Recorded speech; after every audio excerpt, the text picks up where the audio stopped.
What's up guys, this is Rob Hanks and today I'm here to show the QUILTER Tone Block 202.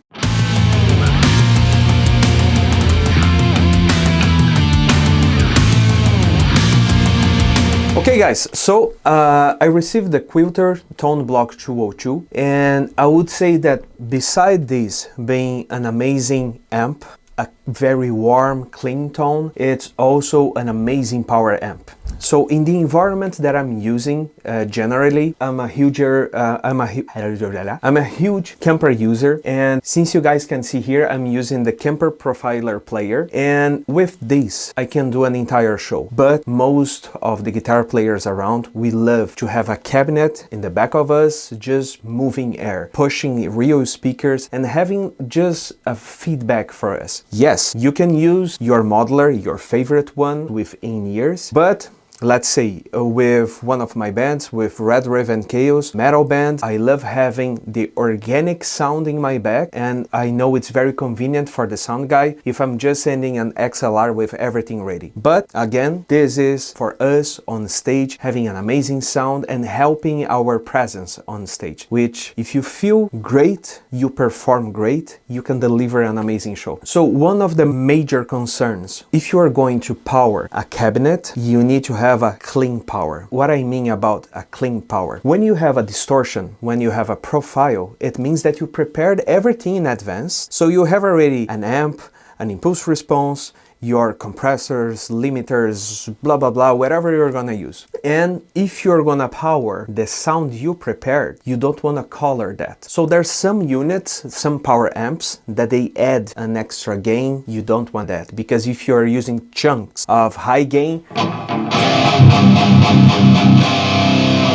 you can't put more gain on top of that, otherwise you're gonna have some feedback. You need to increase your noise gate. It's a problem. So with this unit, I have some options, and one of the options, it's a clean 200 watts. So what I'm doing here, I'm using the QUILTER Tone Block 202 with the mindset of a real amp. So the real amp has two sections. We have the preamp section and you have the power amp section. So in most of your amplifiers, tube amps, you have behind of your head, you have like return. When you plug your modeler in return, you are skipping the preamp section of your amp and you are powering exactly what you are sending there. So here the tone block has 200 watts of power. It's a lot. And the control here, it works perfectly as well. So you can practice at home in a reasonable volume, having a good deliverance of your sound. But if you are in a really loud gig, in a really loud stage, and if you need to crank it up, you're gonna have the same power. So the idea here that I'm using on the QUILTER, you can see that we have a return.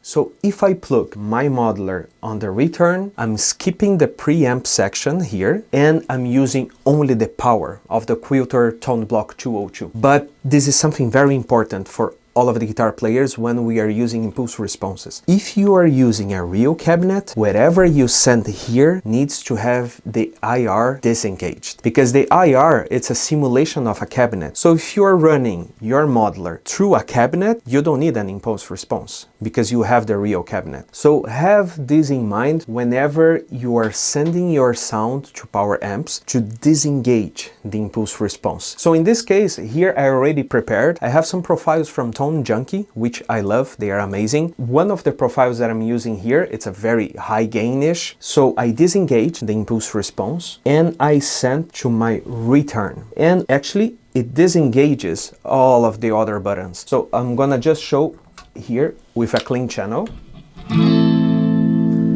I can move freely. It doesn't color nothing. So since I'm using the return, I skipped everything here, even the gain. It's 0. But your master knob works.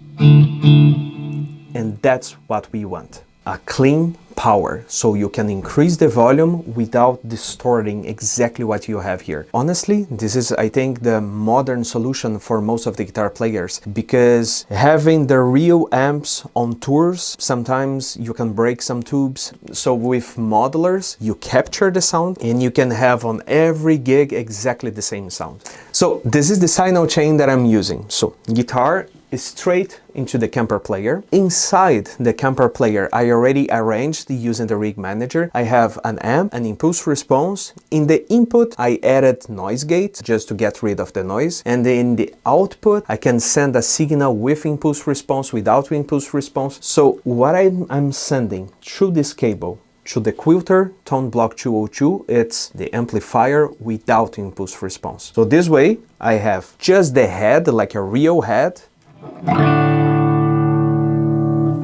and I'm having exactly the sound of the speakers here.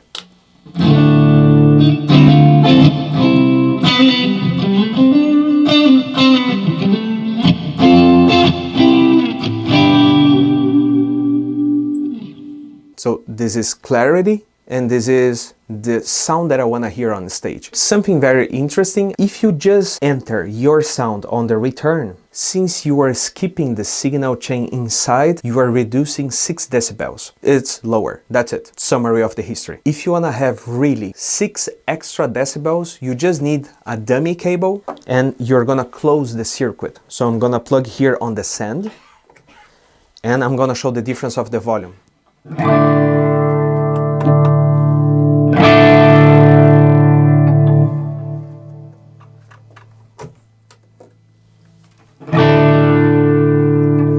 So here you can see 6 decibels of difference. So if you really need volume, you can have 6 extra decibels just closing the circuit. Another thing that I think it's useful, but for this, you really need to have an FRFR speaker. You can, instead of going straight into the return and disengage the preamp section, you can go into the input.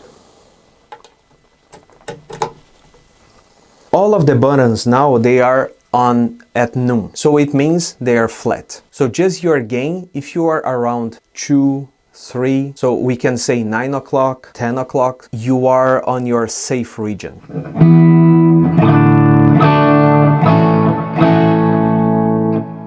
So it's still clean, but now you have a bite of the preamp of the QUILTER. So I'm just saying this because, hey, you have endless options. You can color your sound with an extra gain. You can have like an EQ after your amp. Again, it's endless options for you. I would say if you use pedals, you can try plugging here into the input and you can go tweaking the gain, the EQ, the reverb, the limiter. It's endless options. But I started talking about an FRFR amp. Here I have one option that says FRFR. When you engage the FRFR, you have as flat as possible coloring of your amp. So if you have an FRFR speaker, you have exactly what you're sending from your unit to an FRFR speaker. But hey, in this situation, you engage your impulse response because an FRFR speaker gonna show whatever you send to him. So I know this is very geeky about guitar, about tone, but those are amazing solutions for modelers, and I'm just showing that with this, you have endless options. If you wanna have the old school power amp really clean, you can just send your modeler without impulse response straight into the return.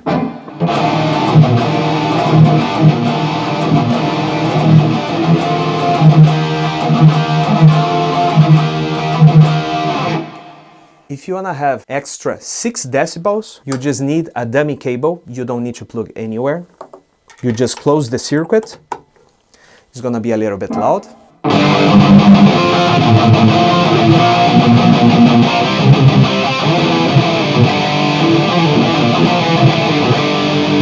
Another option, if you wanna tweak your modeler, in which it's up to your creativity, You go into the input and you can play with the three voicings, the FRFR, full Q, and vintage voicing. If you are playing around 9 o'clock, 10 o'clock, here you don't have a lot of extra gain on top. So you're gonna have... But going here, you have the extra 6 decibels that you lost if you go on the return. So the only thing to have the 6 decibels if you are on the return, just have the dummy cable. If you are going straight into the input, then you have full power, full blast. And again, guys, check, I'm not even close to the half. And I can say, and here my good friend Osvaldo can say that it's loud. So again, going to the input and playing with the voicings, I'm gonna use the clean channel here, just to show some of the sounds. This is the full Q, this is the FRFR. Now we have an active EQ working. And this is the vintage voicing. So guys, I hope at least this video was clarifying for some of the modern guitar player needs in which we are using modelers nowadays with impulse responses. We need to have smart units in which we can power our modelers in a clean way without coloring our signal. So this way we can have the best signal. Thank you very much guys from QUILTER for sending the Tone Block 202. You can check on my next shows, workshops that I'm gonna be using alongside with my profiler, and that's it. It's the best solution that I can have. Thank you very much. Keep in touch.